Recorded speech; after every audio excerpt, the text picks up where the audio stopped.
Hello, how is everybody? It feels like it's been a really long time for me because I haven't recorded a podcast for over 2 weeks. And, I've been releasing podcasts because I've recorded them in advance and scheduled them so automatically upload as I'm taking my holiday. So my holiday is over now and I'm back at work today. And yesterday I took my girlfriend to the airport and we said goodbye, but she's not actually in Japan yet. She's still flying over Japan and hasn't landed. It's been quite a long flight for her, about 20 hours or 19 hours or something like that, since she has to go via Dubai because of the issues with Russia. But yeah, I guess I've got lots of things to talk about because all of the podcasts I've been uploading during my holiday were not about my holiday. So I can start uploading podcasts about the holiday and maybe get some pictures onto Instagram and maybe, I don't know, something on Twitter as well, because I've been very quiet on like those social media accounts, and I know I've got some replies to get back to, some people who've messaged me. But yeah, I just had like a really nice 2-week break from everything, and just spent all the time with my girlfriend, which was really, really nice after 2.5 years of not being able to meet up. It was such a weird feeling. Like the first time we met at the airport, well, not first time, but like when we met at the airport recently, it was so weird seeing her in person. And I said to her, "You're late. I've been waiting 2.5 years." And I noticed that she was a lot smaller than I remember her being, like in height and just everything a lot smaller. And she said that my face was a lot smaller. I think for some reason, when you're talking on a video or like, FaceTime or Skype or something like that, you can't tell how big someone is, and you think they're bigger than they are. So yeah, that was a weird feeling, but just so many things were weird. It's like I knew this person and I'd been speaking to this person every day, but at the same time I didn't know this person. It was a bit weird. It felt a bit like meeting a stranger in a way, even though it wasn't. Just not used to having that person being there. It's so strange. And I had to get used to having a girlfriend all over again. And I think it was the same for my girlfriend too. She had to get used to having a boyfriend all over again. It's so weird.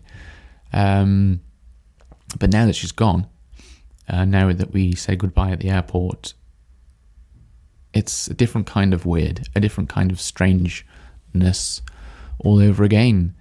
I know that she's gone, but it sort of feels like she hasn't yet. I think it takes a while for you to realize it. Like, obviously I can't talk to her at the moment, but like sometimes you still think, she's like just upstairs or downstairs or somewhere near, but she's not. So I think the first time, like the first chat I had with her, like video chat, like FaceTime call, like we used to have in the past, and I can see that she's, back at home, back in Japan, I think then it will be like, okay, yeah, you're definitely back. But yeah, it is such a weird feeling. And as you can imagine, quite a sad one, because like we've been waiting to be together for so long, for these last 2.5 years, and then we get 2 weeks of being together, and then all of a sudden we have to be pulled apart again, and the whole process starts again, like the waiting process, waiting to be together again. But I don't think I mentioned, did I mention it? I don't think I mentioned it on Twitter, or maybe I did, I don't know. But I received the CNI, the certificate of no impediment, that sort of says, yep, this person can get married because they're not married, haven't been married before. I think it arrived one day before she left Japan. It arrived on the 10th of May. So she's taken that back with her to Japan, and we've both signed like this marriage certificate, like a marriage form, so you can register your marriage in Japan. And when she gets back, she'll start she'll start trying to do that process, like trying to start that process off or continue the process of registering our marriage. So hopefully it's not going to be so long until we see each other again. I think if I had to wait another year, another 2 years, another 2.5 years, it would be so much harder saying goodbye. But because I think I probably won't have to wait longer than 6 months before I see her again, that's okay. I can wait that long, that's okay. And why do I say 6 months? Well, there's been some news recently about Japan opening up again, and I think they're planning to open up in, maybe it's as early as July, for people on package holidays. I need to look into this again because the news keeps changing. Package holidays are like a tour you go on. So you go to a news agent. I mean a travel agent. You go to a travel agent and you say, I'd like to go to Japan, and they say like, yeah, we've got this one and it goes to Tokyo, and we've got this one and it goes to Kyoto, that kind of thing. So you can't do your own thing. It's just like a package type thing, all in one. But yeah, I don't want one of those because I don't want to go to Japan as a tourist. I just want to go, do my own thing. Not be part of a group going around on a tour bus. So that's no good for me. But there is, or I've heard rumors, there's talk of Japan opening up to everyone maybe around winter time. So that's why I'm saying 6 months. That's why I'm saying it should be no longer than 6 months this time.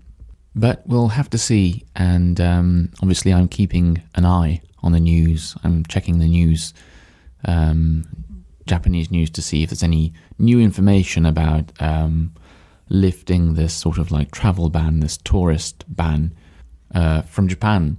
So who knows? Maybe Japan will open up even sooner than I thought.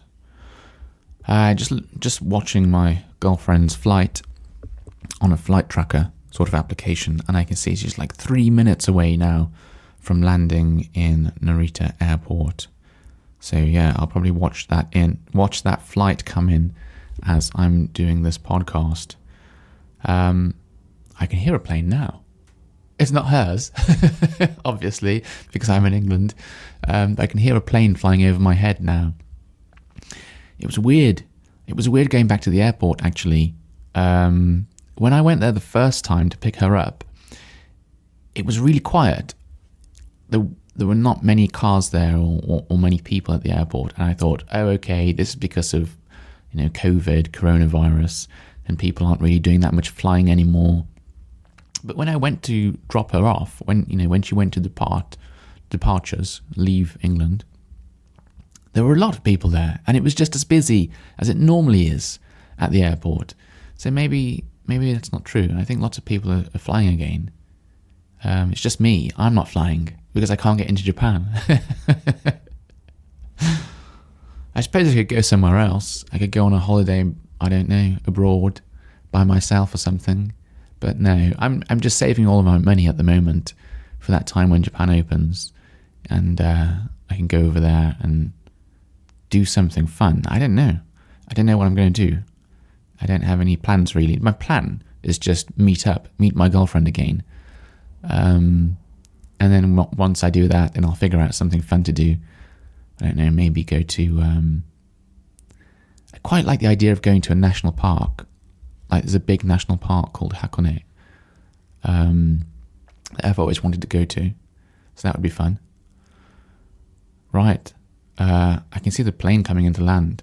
And it's quite good because it's like a 3D view on the application I'm using. So you can see the model of the plane and you can see all of the land it's flying over, like a flight simulator. If you've ever, seen like a flight simulator type game thing. It looks like that. And I can see the runway in Narita. It's really interesting. but I can't show you because this is a podcast. But this is live. It's pretty interesting watching it come in. What else? There are lots of other things to talk about. I want to talk a lot more about the holiday and the places I've been to, because I went to four different places, I suppose, that I'd like to talk about. Ooh, it's on the runway now. So I went to the Lake District. I went to Weston-super-Mare. I went to run Malvern Hills, and I went to a theme park, Alton Towers. I'm just watching the touchdown. It's landing. It's landed. It's down. Finally, she's that was a long flight for her, but she's back in Japan now. Oh, well, welcome back to Japan. When you listen to this podcast. Anyway, I think that's enough for today. I've got a lot to talk about in some future upcoming episodes, so I hope you'll stick around and enjoy listening to those too. Anyway, I hope you've all been keeping well, and your English studying has been going well too, and I'll see you again next time. Bye-bye.